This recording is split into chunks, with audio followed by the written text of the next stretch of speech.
Զրուցում ենք միջազգայնագետ Դավիթ Կարապետյանի հետ։ ԱՄՆ պետքարտուղար Մարկո Ռուբինը հայտարարություն է արել, որտեղ ասվում է, որ Ադրբեջանի եւ Հայաստանի միջև զինված հակամարտության իրական վտանգը պահպանվում է եւ Միացյալ Նահանգները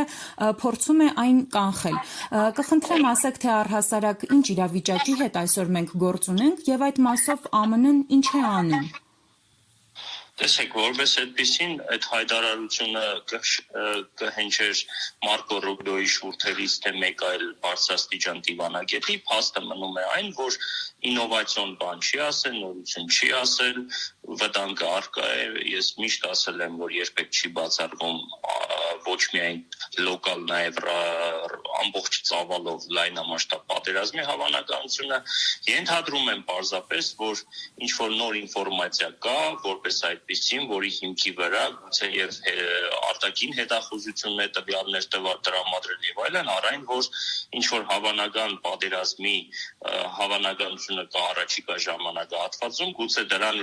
դա որպես հիմք ծառայեցնելով դրա մասին նման հայտարարությամբ է հանդես եկել,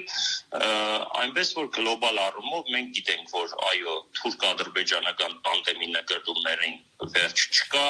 անթիվ անհամար Ալիևյան ռեժիմի սպառնալիքներին եւ ծավալապաշտական, առավելապաշտական նկատումներին վերջ չկա, գիտենք, որ էքսպանսիոնիստական օկուպացիոն քաղաքականություն են վարում մեր հանդեպ եւ դա ակնհայտ որպես անկեղծ թշնամի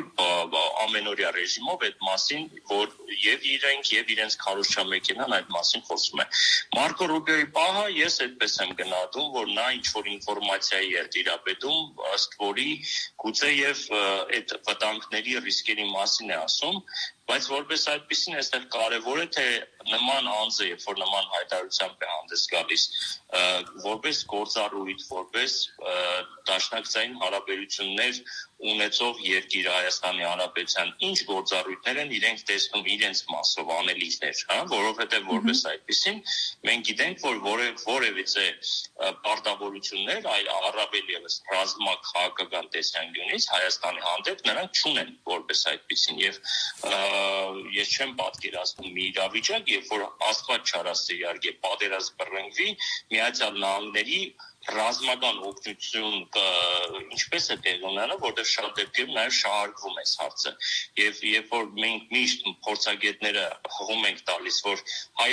հայ-ամերիկյան հարաբերություններում բացառապես փորձի փոխանակման հիմքի վրա ձևավորված համագործակցություն է ռազմական, այն էլ խաղաղապահ ուժերի համատեքստում, արձիվ գործընկեր ծրագրի համատեքստում, շատերը գիտեն, թե դա նշանակում է նաև սահմանների պաշտպանվածությունը, Միացյալ Նահանգների կողմից օժանդակումը, օգնությունը, ռազմական օգնության տրամադրումը եւ այլն, նման բան չկա, ես ձեզ նախապես ասեմ։ Պարոն Կարապետյան, կարելի է դիտարկել այս հայտարարությունը նաև զգուշացում, որովհետև բազմիցս, երբ որ պատերազմական գործողություններ են սկսվել, Միացյալ Նահանգները հենց առաջինն է որևէ հայտարարություն արել, թեկուզ հենց զգուշացնելով Հայաստանում գտնվող իր քաղաքացիներին։ Այս համատեքստում կարող ենք սա զգուշացում դիտարկել։ Ես խոսքի մեջ նշեցի, որ այո, այդ հանգամանքով պայմանավորված, այո, կարող է նաև նման սցենարի համար է նման հայտարարություն անելը, որտեղ խոսքը վերաբերում է բարձրաստիճան պետդեպի ղեկավար մարմնի կողմից հայտարարության, հետևաբար մատերի արանքով իհարկե չի կարելի նայել։ Սա ցույց է, որ ինչ-որ բան սպասվում է։ Բայց ընդհանրապես նորից եմ գալիս այն համոզմանը, որ մենք ինքներս պետք է հասկանանք ինչ ակնկալիքներ ունենք Միացյալ Նահանգներից այս մասով։ Եվ ես ձեզ վստահեցնում եմ, մենք այս մասով Միացյալ Նահանգներից կոնկրետ ռազմական աջակցություն, օժանդակություն հավանական պատերազմի ցակման դեպքում մենք չունենք։ Դա ես ձեզ վստահաբար եմ ասում, որովհետև չկա գետ մեկ գործիք, որով մենք կարող ենք հղում տալ հայ-ամերիկյան հարաբերություններին եւ ասել, որ այս համատեքստում Միացյալ Նահանգները մեր հանդեպ ունեն որոշակի անվտանգային պաշտպանական պարտավորություններ։ Չկա նման բան։ Խոսքը վերաբերում է, կրկին անգամ եմ ասում, հայտարարության, որի հավանականությունը միշտ խիստ մեծ է եւ երբեք դա չի բացառվում։